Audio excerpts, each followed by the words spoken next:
So the Victory Institute's LGBTQIA+ Political Hall of Fame honors out leaders who have made significant contributions to equality and visibility for our communities as candidates and government officials. You can see the whole list of Hall of Fame members by visiting the victoryhalloffame.org. And when you scroll down to the 2021 class, you'll see a picture of myself. Thank you again, Victory Institute, for honoring and preserving our legacies. From the very first known out gay candidate for office in 1961, the year that I was born, to the first out LGBTQIA+ head of government, the LGBTQIA+ Political Hall of Fame tells our story of resilience and our fight for progress. This year's inductees embody that fight. Each member of the 2024 class is a trailblazer who has inspired others to join them in serving their communities. And our first honoree is the Honorable Judge John Arrowood.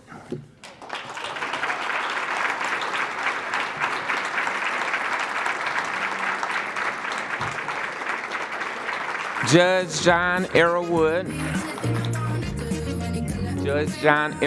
is the first out LGBTQ statewide official to serve anywhere in the South. As a member of the North Carolina State Court of Appeals, Judge Arrowood has ruled in hundreds of cases affecting North Carolinians. Judge Arrowood was appointed to the court for 2 different terms by 2 different governors, first in 2007, then again in 2017. And he won a retention election in 2018. Prior to his appeals court service, he served as a special superior court judge and was a clerk for the court on which he now serves. Join me in congratulating Judge John Arrowood as an inductee in the Hall of Fame.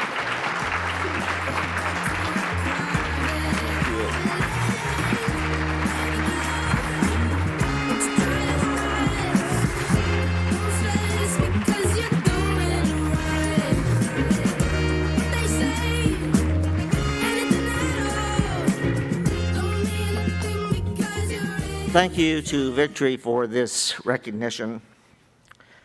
The late Dr. Martin Luther King tells us that the moral arc of the universe is long, but it bends toward justice. Implicit in those words is that we have a responsibility to help bend that.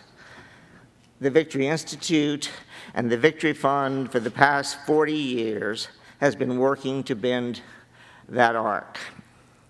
They have been instrumental in supporting people to bend that arc because, as you know, Victory doesn't do issues.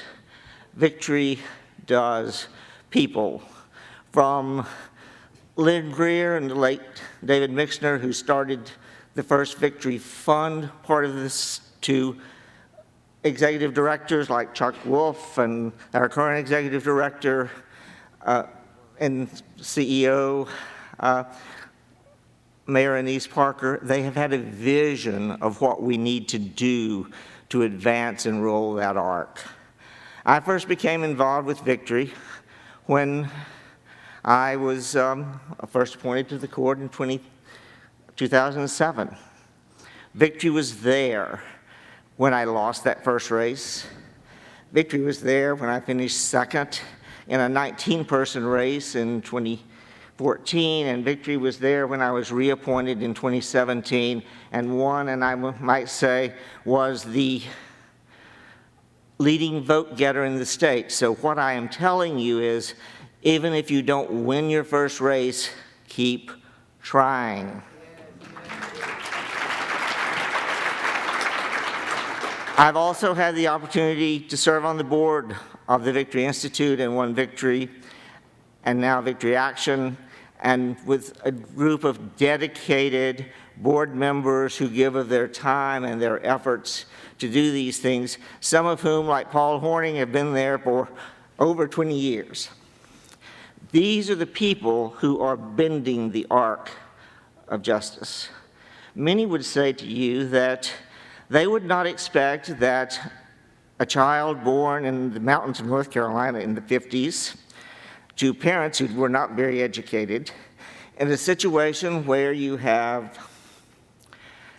fundamentalism as the religion that you only see, and who didn't have a lot of money, and then those parents died when you were 15, would not be the first openly LGBTQ person to win a statewide race in the South. I've been incredibly lucky.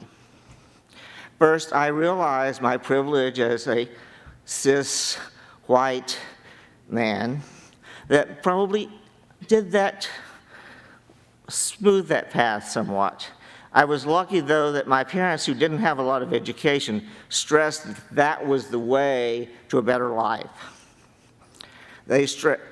My father was a New Deal Democrat who had grown up in the Depression, and he stressed that we have an obligation to leave the world better than we found it, and that government has an obligation to be active and important in our lives. When my parents died, my brother, who I had interrupted his life twice, he was an only child for 12 years, and I came along. And then our parents died when I was 15, and he and my sister-in-law made a life for me. And so I owe a lot to them. But I owe a lot also to teachers and all of those folks. But to me, coming out had been a long-term process. First, coming out to myself, having grown up in a religious situation that was not conducive. I had to accept myself as who I was. I also came of age in a time when AIDS was a death sentence to the folks in my generation. And so, as a part of my activism in AIDS, I was always worried that I was going to be outed. I wasn't out in the public world. But, and I was heading clerk, I was on the short list to be appointed in my 30s. That didn't happen, but I was worried that I was going to be outed. And I made the decision then that I was going, the next time, if there was a next time, I wasn't going to have to face that issue of being worried. I was going to be out. I was one of the first gay equity partners at a major firm in the city. They'd never had a gay partner, and they said to me, well, you know, it's different, but we'll deal with it. They actually dealt with it quite well, because by the time I left, there were 2 other gay equity partners in that firm that they had hired after I was there.